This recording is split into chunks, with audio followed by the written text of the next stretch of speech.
다음 상담 바로 이어가 보도록 하죠. 전화 들어와 있습니다. 여보세요? 네, 여보세요? 네, 안녕하세요. 예, 안녕하세요. 네, 오늘 어떤 종목 궁금하세요? 현대제철이요. 현대제철이요. 매수가와 네. 비중 어떻게 될까요? 매수가는 63,500원에 비중은 70%예요. 매수가 63,500원에 70%요. 네. 알겠습니다.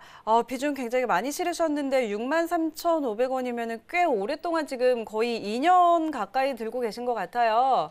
아니요, 3년 넘었어요. 3년이 넘으셨어요. 네. 알겠습니다. 자, 63,500원 꽤 높은 가격에 지금 들어가셨는데 손실 많이 보고 계셔서 좀 상심이 크실 것 같아요. 바로 좀 상담해 드릴게요. 네. 예, 안녕하세요, 시장님 반갑습니다. 예, 안녕하세요. 예, 오랫동안 들고 계셨고 비중도 좀 있으신데 좋은 얘기를 좀 해드려야 되는데 상당히 곤란하다 그렇죠. 3년 전에 사셨으면은 사실 살만한 시기에 사신 겁니다. 그 당시에 현대제철 사시는 게 그렇게 나쁘지 않았거든요.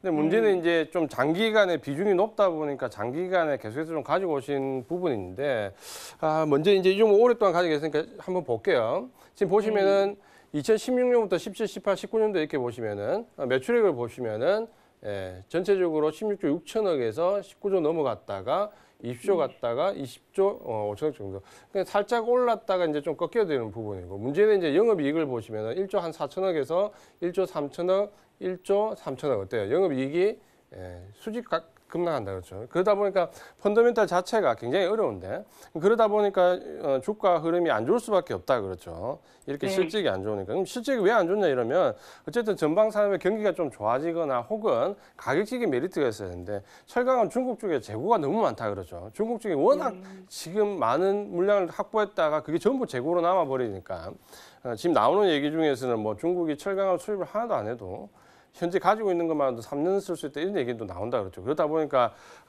펀더멘탈도 어렵고 계속해서 실적이 안 좋아지는 모습이 나올 수밖에 없다 그렇죠. 한 가지 희망은 좀 뭐였냐면 이번에 죄송합니다. 코로나19 영향이 아니었으면 철강주가 이제 1분기에 좀 반등할 가능성이 있다라는 레포트들이 꽤 나왔었거든요. 작년 한 12월 달 정도에.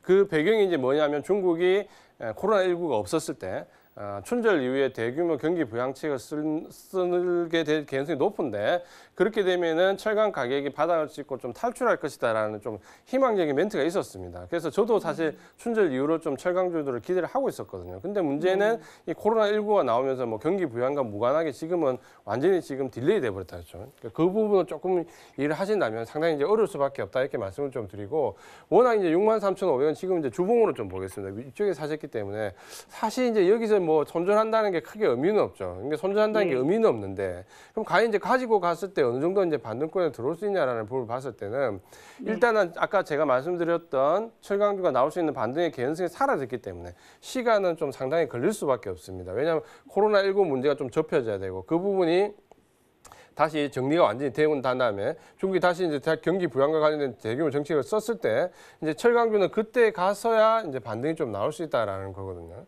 그러니까 시간은 어차피 오랫동안 가지고 계셨기 때문에 좀 보유를 할 수밖에 없습니다. 그러니까 그 부분을 견디시면서 보유를 하셔야 되는데 지지선은 제가 따로 말씀드리지 않겠습니다. 여기서 손절하는 건 크게 의미가 없거든요. 다만 그러한 경우가 벌어져 가지고 반등을 주게 되면 이 종목은 지금 위쪽에 보시면은 매물이 지금 최고 많이 걸려 있는 때가 49,000원 전후거든요. 그러면 굉장히 오랫동안 견디셨다가 49,000원 갔다가 또 이렇게 내려온다고요. 그러면 굉장히 또 허무하게 되잖아요. 그러니까 견디시는 거는 지금은 견디셔야 되는데 만약에 49,000원 정도까지 올라가면 물론 본전이 63,500원이지만 49,000원 정도 갔을 때 과감하게 종목을 한번 비중을 줄이시고 종목을 한번 교체해 보시는 것도 좋은 전략이라고 말씀 좀 드리겠습니다. 왜냐하면 결국 우리가 이제 주식 투자를 하는 거는 본전을 하려고 하는 게 아니라 수익을 내려고 하는 거잖아요.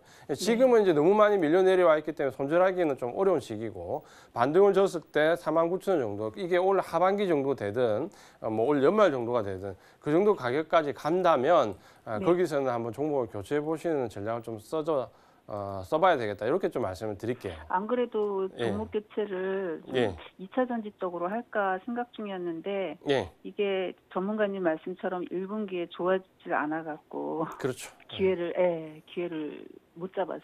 예, 아쉽지만 비중이 너무 크시거든요. 이거 한 번에 교체하기 좀 힘들다 그렇죠. 그러면 10% 20%씩이라도 종목 교체해 보십시오. 그러면 뭔가 좀 느끼시는 게 있어요. 어쨌든 수익이 나는 걸 봐야지만 내가 종목을 교체할 수 있거든요. 그러니까 70%다 들고 계속 가지 마시고 10%씩이라도 팔고 주도주로 조금씩 옮겨보면 또 대응 전략이 생기거든요.